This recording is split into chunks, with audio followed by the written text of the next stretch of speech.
బ్రీఫ్గా ప్లీజ్. ఇప్పుడు ఒకటి వెంకటేశ్వర గారు, ఇట్స్ నా కౌంటర్ అని కాదు, వారికి చేతనైంది అది, మాకు చేతనైంది ఇది.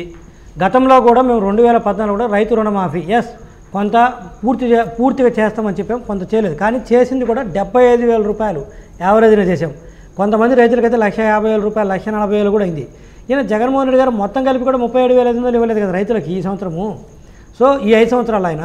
సో అందుకని చెప్పేసి మాకు ఆ సామర్థ్యం ఉంది. చంద్రబాబు నాయుడు గారు ఈజ్ ఎ ప్రూవ్డ్ లీడర్.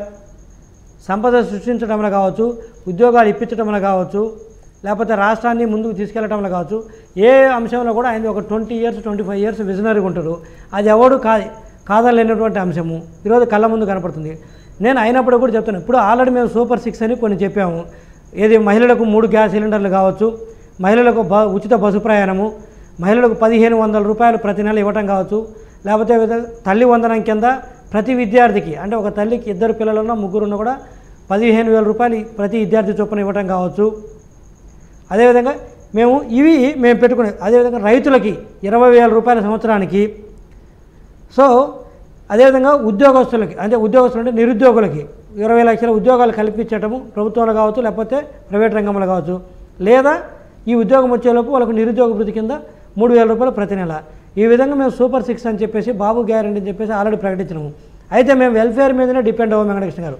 అంటే డిపెండ్ అంటే నా ఉద్దేశము దాని మీదనే ఇచ్చేసి ఏదో ప్రజలను మభ్యపెట్టాలనేది కాదు టీడీపీ ఉద్దేశము. ఈరోజు ఎన్డీఏ కూటమిలో కూడా అటు బీజేపీ కోరుకుంటుంది, జనసేన కోరుకుంటుంది, అభివృద్ధి కూడా. ఇది మేము చెప్తున్నాం, మా రాజధాని ఒకటే, ఆంధ్రప్రదేశ్కి రాజధాని ఒకటే, అది అమరావతి.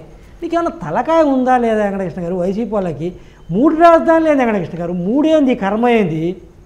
3 ఏంది పిచ్చా ఏంటి దాని ఏమంటారు? ఇంకా 3 పట్టుకొని ఎవడన్నా రారు, మొహం చూడరు, మన మొహం చూడరు. 3, 4, 5 అంటే దేర్ మస్ట్ బి పాలసీలో కన్సిస్టెన్సీ ఉండాలి. ఏం తిక్క ఇది 3? నువ్వు ఆల్రెడీ 3 నేను పెట్టనని చెప్పేసి హైకోర్టులో అఫిడవిట్ సబ్మిట్ చేసి వచ్చినావు రద్దు చేసుకుంటానని. సుప్రీంకోర్టులో కూడా చెప్తాడు మీ లాయర్ నిరంజన్ రెడ్డి గారు అమరావతిలోనే రాజధాని ఉంటుందని. ఇంకా మళ్ళీ ఎవరిని మోసం చేస్తారు? మళ్ళీ ఎక్కడ 3? అంటే మీకు అర్థం కావట్లేదా? రాష్ట్ర మొహం ఎవరు చూడరా ఇట్లా? పాలసీలో కన్సిస్టెన్సీ లేకపోతే 3, 4, 5 అంటే నువ్వు అభివృద్ధి చేయాలంటే చెయ్యి. నువ్వు రాయలసీమలో పెడతావా, వైజాగ్లో పెడతావా, ఉత్తరాంధ్రలో చేస్తావా, నువ్వు అమరావతిలో చేస్తావు, పెట్టుబడులు. నువ్వు మన మొహానికి గుంతలు పడే రోడ్లకి నువ్వు మరమ్మతులు చేయించలేవు. నువ్వు ఏం చేస్తావు 3 రాజధానులు పెట్టి? ఎక్కడ పెడతావు డబ్బులు ఖర్చు? నీకు ఇవ్వడానికి, నీకు సంక్షేమం ఇవ్వడానికి నీకు దిక్కు లేదు. నీకు చేతగాక చిన్న మేనిఫెస్టో ఒకటి పెట్టుకున్నావు, నీకు సంక్షేమం చేయడానికి దిక్కు లేదు. ఇక నువ్వు 3 రాజధానులు కట్టి ఏం చేస్తావు? 3 రాజధానుల దగ్గర డబ్బు ఏడుది, నీ దగ్గర ప్లానింగ్ ఏది, నీ దగ్గర రూట్ మ్యాప్ ఏది? ఏం చేయాలనుకుంటున్నావు రాష్ట్రాన్ని? రైట్ జీవి, చూద్దాం ఏం చేస్తారో మరి. ఆయన ఆలోచనలు ఏంటో, ఆయన ఆలోచనలు ప్రజలు ఎలా అర్థం చేసుకుంటారో, ప్రజలు ఏం చేస్తారో